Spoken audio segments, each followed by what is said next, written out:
please receive Dr. Sandra Barnes.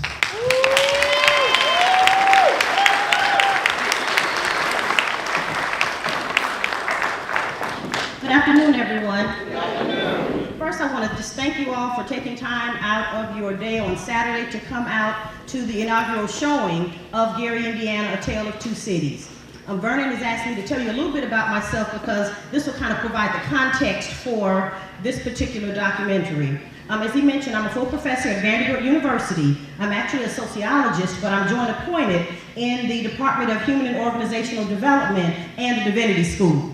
And so, also, I am a Gary native.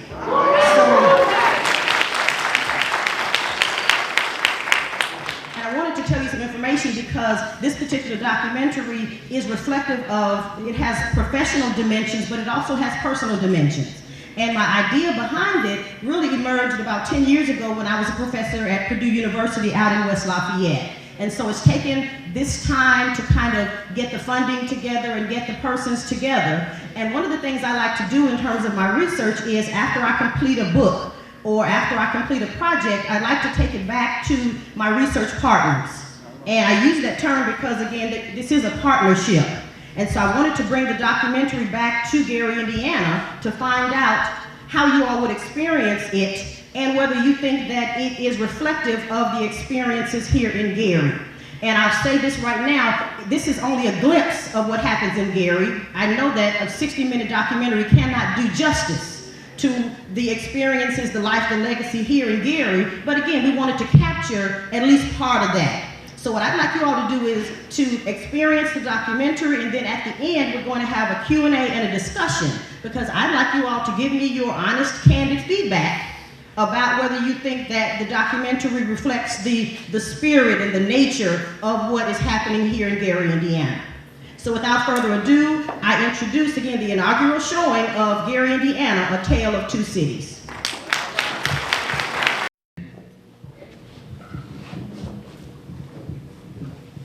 I'd like to say, first of all, that I think that documentary is tremendous. And I'd like to know if that would be available to other churches in our city. Great question. Someone asked me whether I was going to be selling CDs of the documentary, and actually the answer is no. It is a free documentary. And this is one of the things, I know we have pros and cons about whether we should sell it or whether or not, but I wanted to kind of give you the reasons why I decided at the beginning to make it free. Number one, it is coming out of a research endeavor, and I was able to get the funding because from Vanderbilt because I promised that it would be used for educational purposes, and also that anyone who wanted it would be able to get access. And secondly, even with someone like, I'm sure you all noticed, Avery Brooks was the narrator. And Avery is actually a native of Gary. And you all know, of course, he is a big star. And he was willing to narrate for pretty much, I just paid for his limousine to go to the theater to narrate. And he was willing to do that because I told him that the documentary would be free. And so, as I said, I didn't want anyone to want to view it, to want to show it at their church, and to be prohibited from doing so for monetary reasons. And so, to answer your question, yes, it's going to be available. It's going to be connected. First thing I'm going to do is it's going to be available on disc for all the persons who were in the documentary. And then also at Vanderbilt, we have a YouTube station. And so literally you will be able to get online and pull up the documentary, and you can show it in your churches, you can show it in your schools for free. Thank you.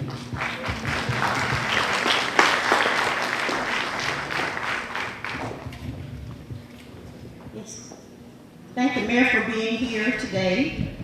I just wanted to, first and foremost, thank you, Dr. Barnes, for demonstrating your love for the community of your childhood through the work that you did through this documentary and through a balanced portrayal of Gary's past, Gary's present, and Gary's future. I really appreciated what you've done, and I appreciate what really appears as a challenge to the faith community and to the rest of us to work together to bring the city back. So I just wanted to say, job well done.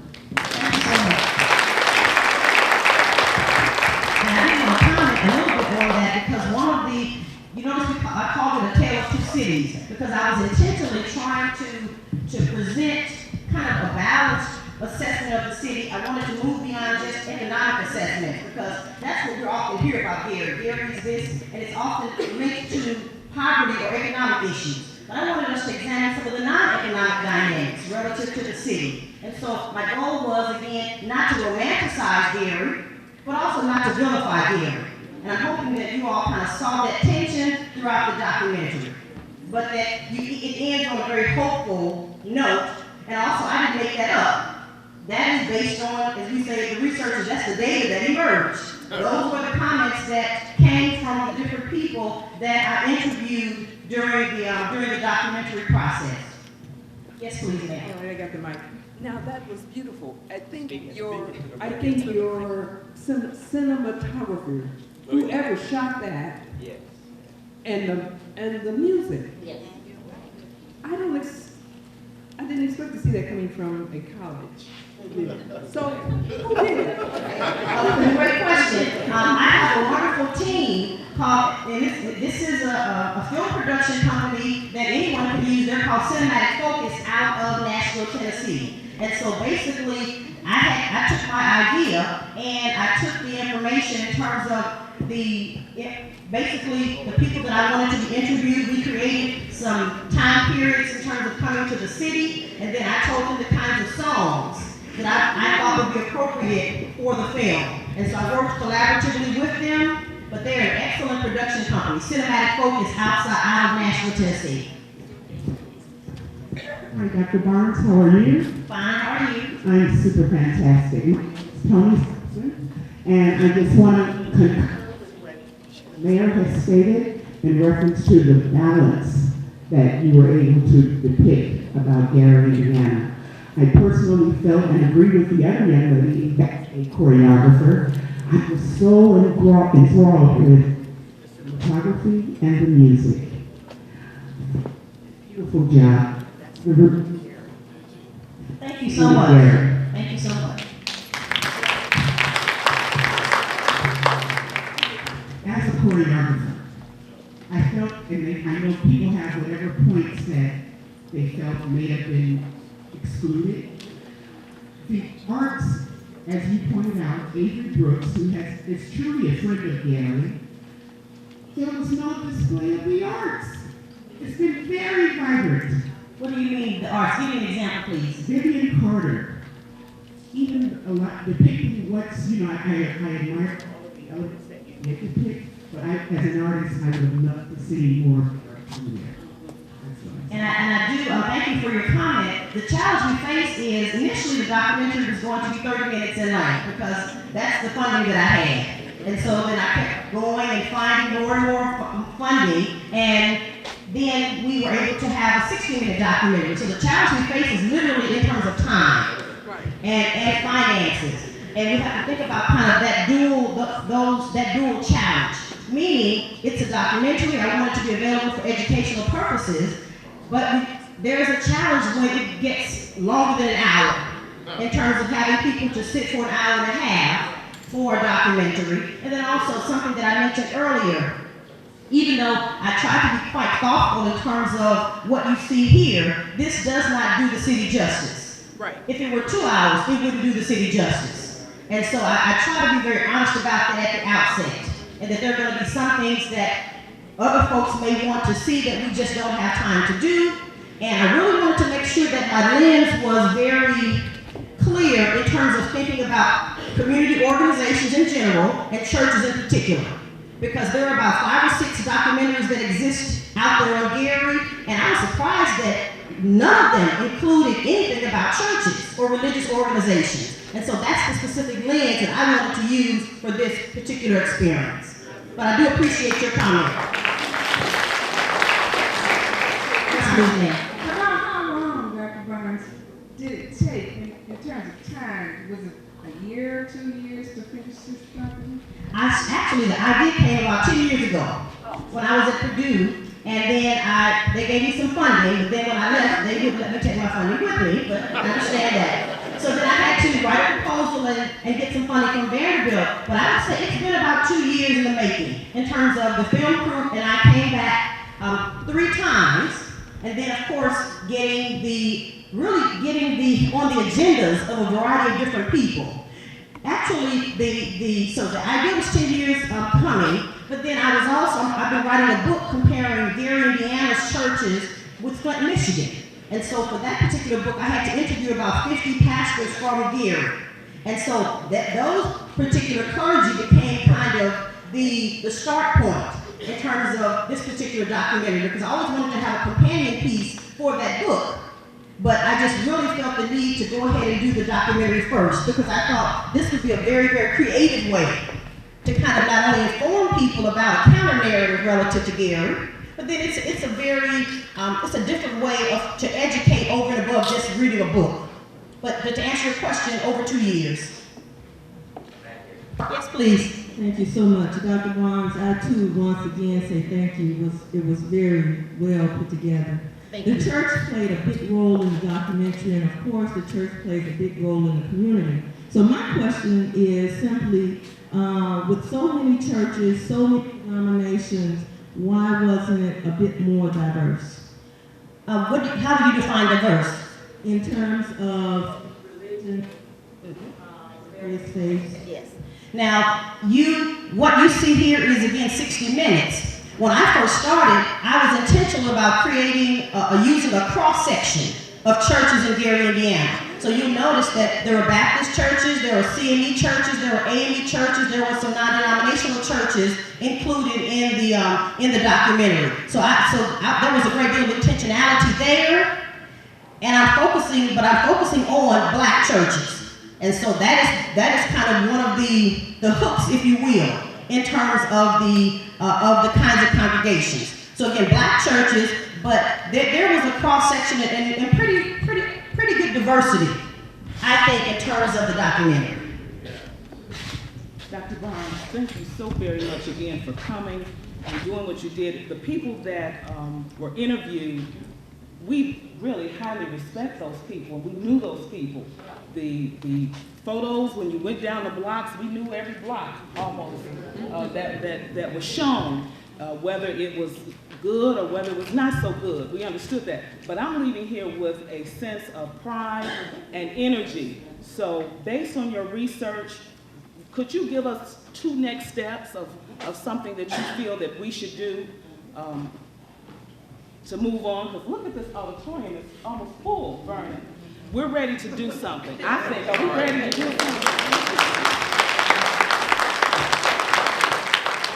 One of the things that I tried to do was to get some ideas and solutions and strategies from people from Gary. Because again, I am a native, but for me, there's something unique and important about people, again, who stayed. And so I wanted to find out their views in their voices. 2 things that emerged in terms of patterns throughout the different conversations was, number one, to be supportive of the vision of the mayor. Number one. And number 2, and I think that's very, very important. And number 2, to really, yes, there are some churches doing some wonderful things in Gary, but one of the takeaways is that churches can do more. And so the second piece would be, I know there are a couple of really strong, nice alliances or congregational or religious alliances.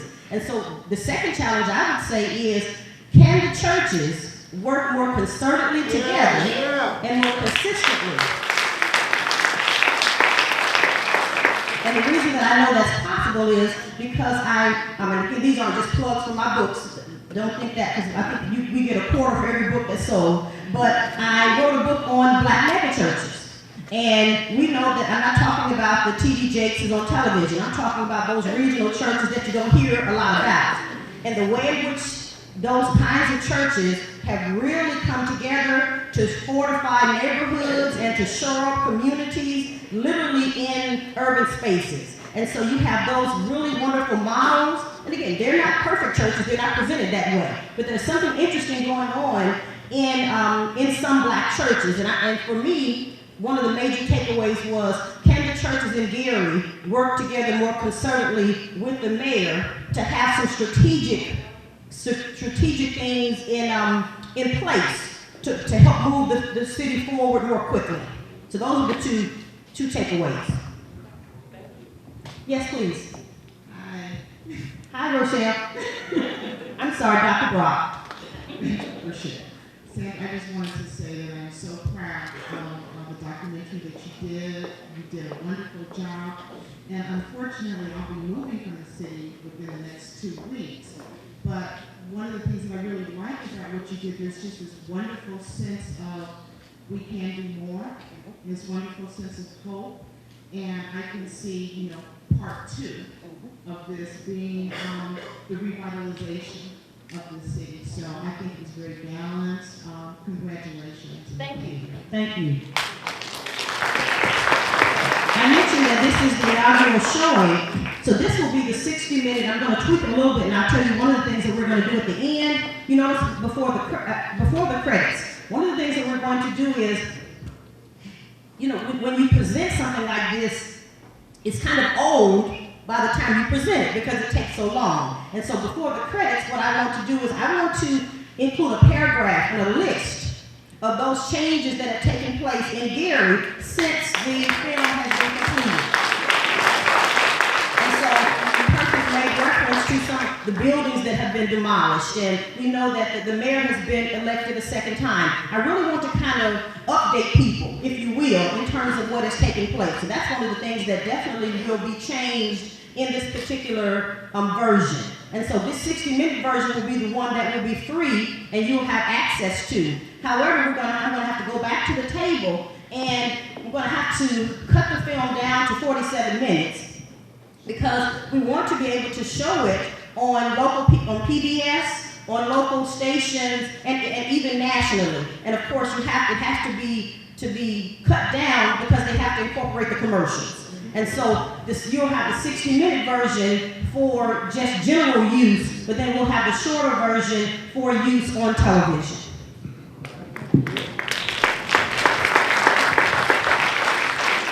Yes, please. Hi, thank you so much for your efforts in the film. What I would like to know is there now any collaborative efforts in the churches? I think in the film it said there's about 400 churches in the city. Is there any collaborative efforts with the churches already? Yes. Not just to man their people in that church, but that community, that their churches in the community. That they're in. And it was a couple of things were mentioned in the movie in terms of the 5x5 program. There are a couple of congregational alliances, and so you have things that are already taking place. Hopefully, no one felt as if we're saying that the churches aren't doing anything. They definitely are aligning themselves. What we're saying is, even in those alliances, the majority of churches in Gary are not a part of those alliances. The majority of churches are not a part of 5x5. So we're saying that they could do more, and more churches could become involved. And so hopefully this will be kind of a challenge for people to go back to their respective churches and to either get them more involved or to get them involved from the beginning. Is any other questions, comments? Well, I get the impression that most of you all felt as if the documentary reflects what you think is to be a pretty comprehensive presentation of Gary.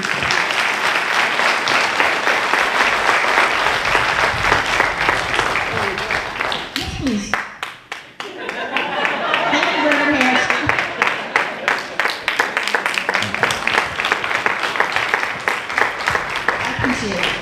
The white ladies will join me down here.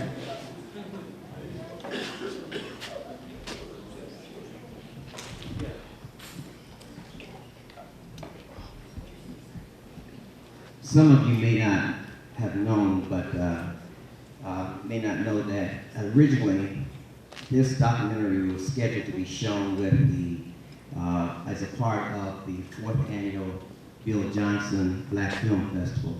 And because of the weather, Dr. Barnes was not able to make it, and so we deleted it from the showings that occurred in February when we had bad weather.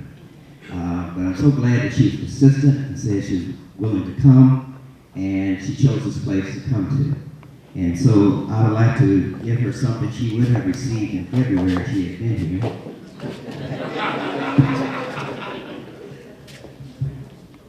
So this is a little dated. Well, this is a plaque naming you an honorary Indiana State Representative for your participation in the first annual Beer Council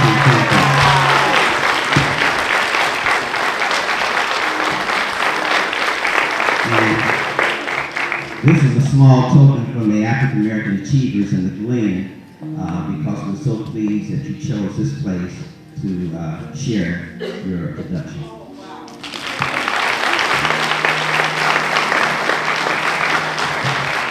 much. I'm going to ask if Vernon could make a statement at the end before the mayor comes, because I want to thank him for working with me when actually the first time I was supposed to come. If you all know anything about living in the South, if you get a half an inch of snow, everything closes down. And so literally my flights kept getting canceled in Nashville. And so I was trying to get here, so I told them we're just going to have to wait until you all thaw out. And when you all thaw out, I will be here. And so I'm just glad that Vernon was very patient working with me until the weather got better. And so again, I just wanted to thank him and thank everyone involved. And so I want to ask Vernon if he has any comments, followed by the mayor, and then I have a few thank yous at the very end. I just want to be brief, and that's unusual for me, but I'm going to attempt to do it. I need to just share with you a little history about this place to get your support for it. I was at a tax sale, and I went there to the tax sale for the intention of buying some property for myself to be used in a personal nature. And as I was sitting there, they flashed the Glen Theater up on the screen in the county auditorium. And I said, you know, that might be a great project for the African American Achievers because we are trying to develop jobs for the boys. And I'm saying, in my mind, all we need to do is get in and clean it up. I'm sure the seats are still in there. And we can just clean the seats and we can do some refurbishing and have a place for the boys to be employed. Well, when I finally purchased the property, we only purchased it for $8,000. It was a steal. But it wasn't a steal because once I got the keys and came in here, there was no fabric left on any of the seats. Okay. There were dead dogs in here. There were trees that were probably 7, 8, 10 feet tall. There was this much of dirt in the place. And I walked in here and I said, oh Lord, what have I done?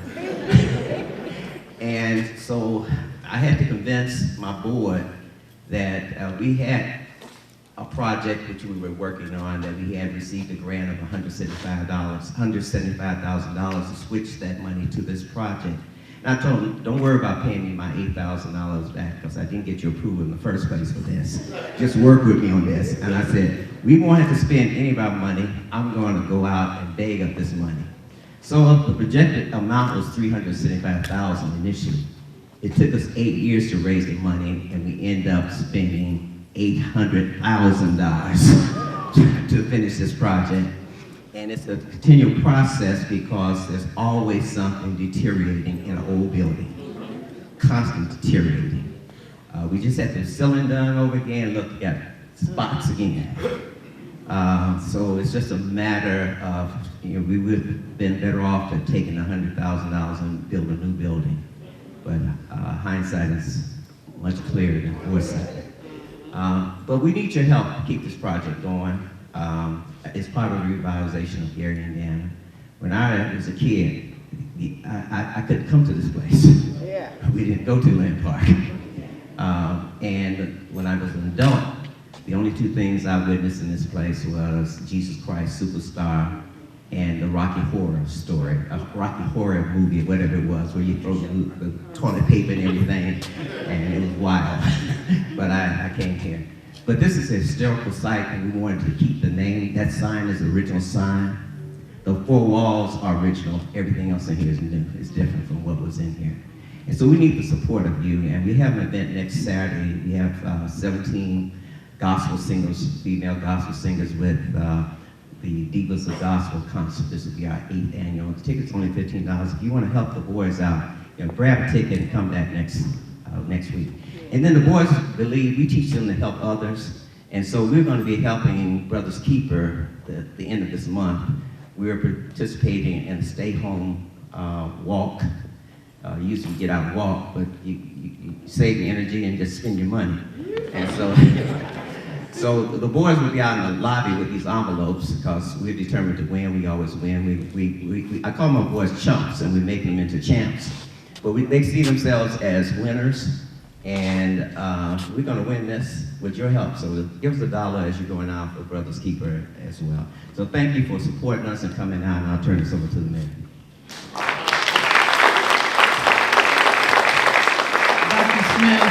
Thanks to you and the African American Achievers for being such gracious hosts and for demonstrating that all of our work isn't about demolition. Some of it, and a large part of it, is about rebuilding, refurbishing, because this is a beautiful facility. And you have literally put your money where your mouth is. Dr. Barnes, thank you for never forgetting where you came from. Yeah. There are a lot of cities that would have, could have been a part of your work, but you chose to bring it home. And we are so blessed as a community. And I always talk about this for two reasons, for a variety of reasons, but two reasons that I think are extremely important today. One is that there are so many people who are out of the city, who are from Gary, who are doing well and who want to give back. They may not want to move back, they may not be able to move back, but they want to give back. And certainly Dr. Barnes is one example of those people. And I just want you to give her another hand. We need to get A.B. Brooks' number for you because we haven't seen him in a while, so we want to get him back pretty soon too. But the other type of person is the person, often people talk about Gary and cities like ours as legacy cities. We not only are a legacy city, but we have legacy residents. And you saw many of them portrayed in this documentary. And they are people who have raised their families here, who have really maintained their property here, who really do believe in the city and believe in the ability of not just what Gary was, but what Gary can be. And it is my distinct honor to work on behalf of especially those residents every day. But it's not just me.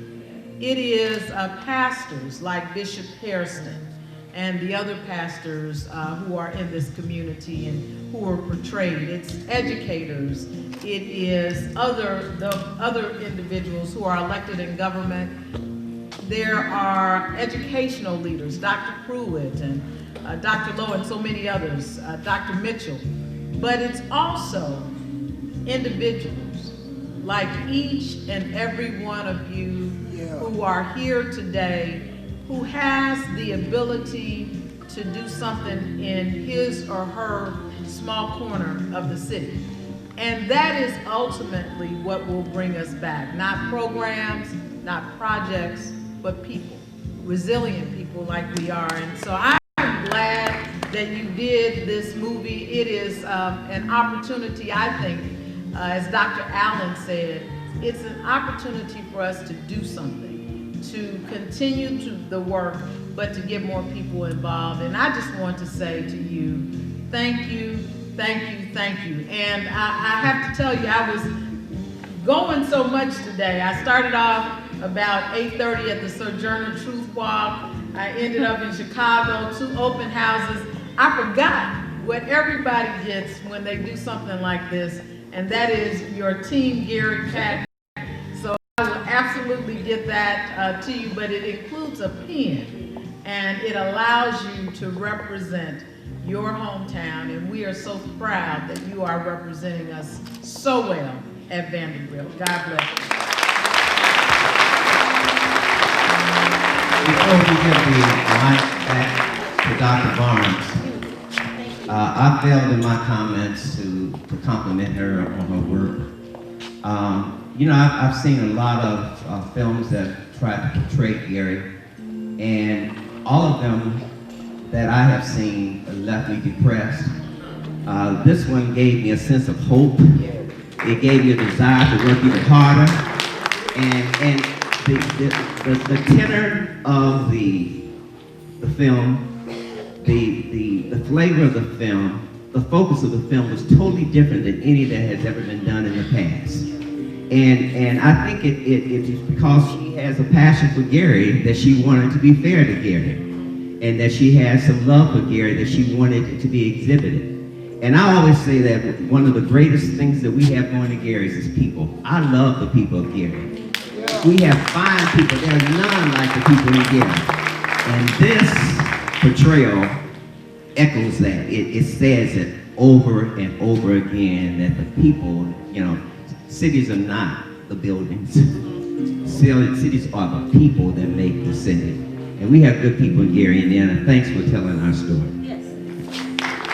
Before everyone goes, I just wanted to again thank all the people who were involved in making this documentary possible. The people you saw on the screen and the people who were on the kind of in the background, because it took a collaborative effort. And so I want to thank everyone involved. I want to thank the people from Gary for sharing their voices and for trusting me with their voices and their experiences. A couple of other people specifically, I hope this is appropriate, but I want to introduce my mother, Clara Brown Smith. If you would please stand.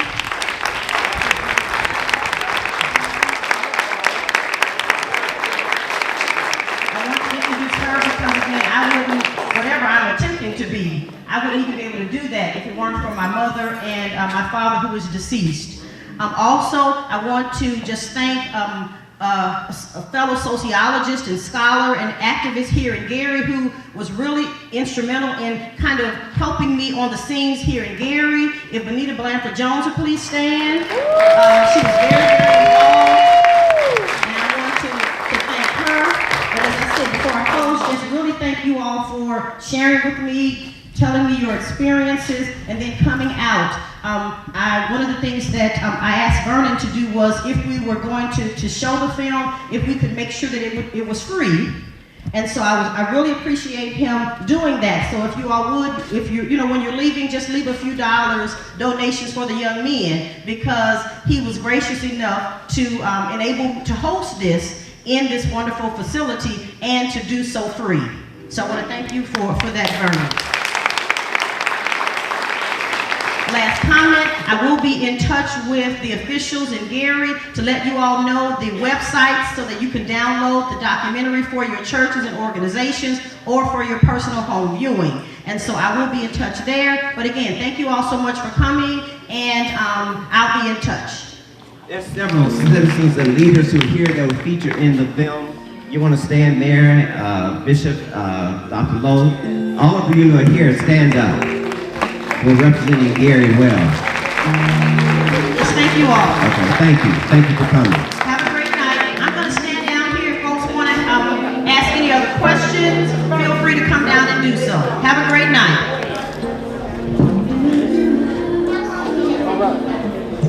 Good job. Good job. I noticed why we didn't have any breakups.